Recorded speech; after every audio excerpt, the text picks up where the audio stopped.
Hades, the eldest son of Cronus and Rhea, was a powerful Greek god known for ruling over the underworld and death. Along with his brothers, Zeus and Poseidon, they defeated the Titans, their father's generation of gods, and became the rulers of the cosmos.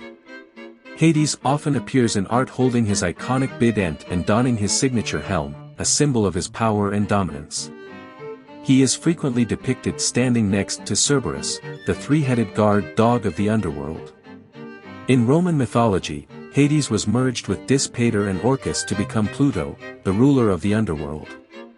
Some even refer to Hades by this name. However, no matter the name, Hades is known for his stern and unforgiving nature, ensuring order and balance in the underworld. Although feared by many, he remains an important figure in Greek myth and history. Hades, born as the first son of Cronus and Rhea, had a rough start to life, along with his 3 older sisters and 1 younger brother, as they were all swallowed by their father.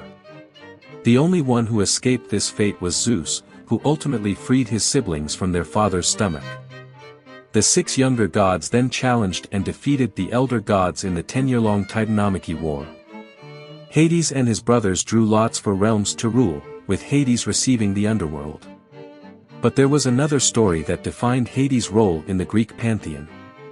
It involved the abduction of his wife Persephone, at the request of Zeus. This story was connected to the Eleusinian mysteries and depicted in the Homeric hymn to Demeter, which likely dates back to the beginning of the 6th century BC. Despite the abduction, Hades was still regarded as a worthy groom and respected god among his fellow Olympians. And no doubt, given his difficult beginnings, he was proud to be ruling over the underworld and all of its inhabitants.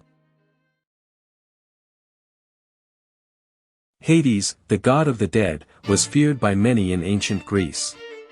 However, few knew the true nature of this mysterious deity. He was often portrayed as a villain, but in reality, he was more passive than aggressive, working to maintain the balance of the living and the dead. Hades had strict rules that he followed, and his demeanor was often cold.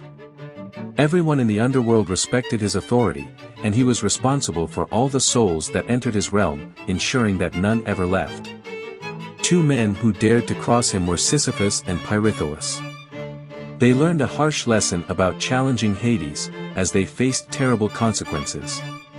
Another character who played a crucial role in Hades' story was Persephone. When Pirithous tried to steal her from the underworld, Hades showed his wrath, and the 2 men were punished.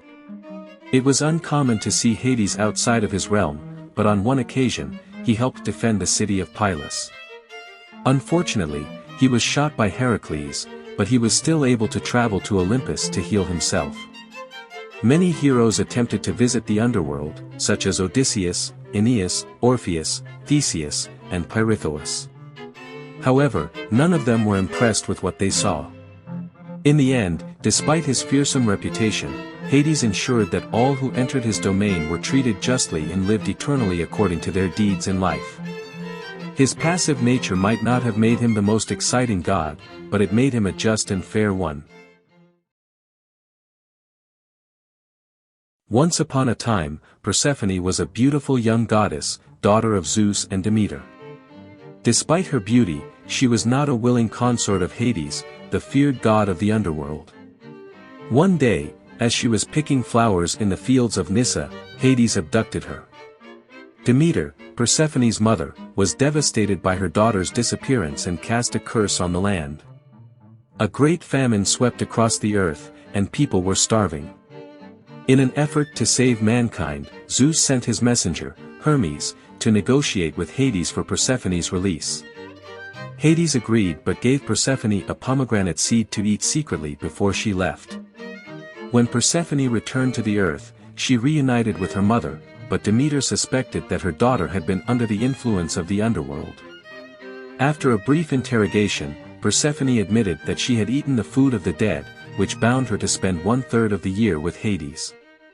Every year, as winter falls upon the earth, Persephone returns to the underworld, representing an aspect of sadness and mourning.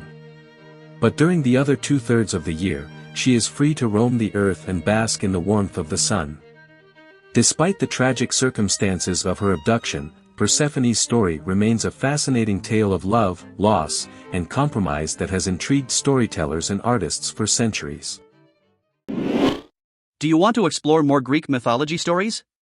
Who do you want to see featured next? Subscribe and leave a comment below to let me know.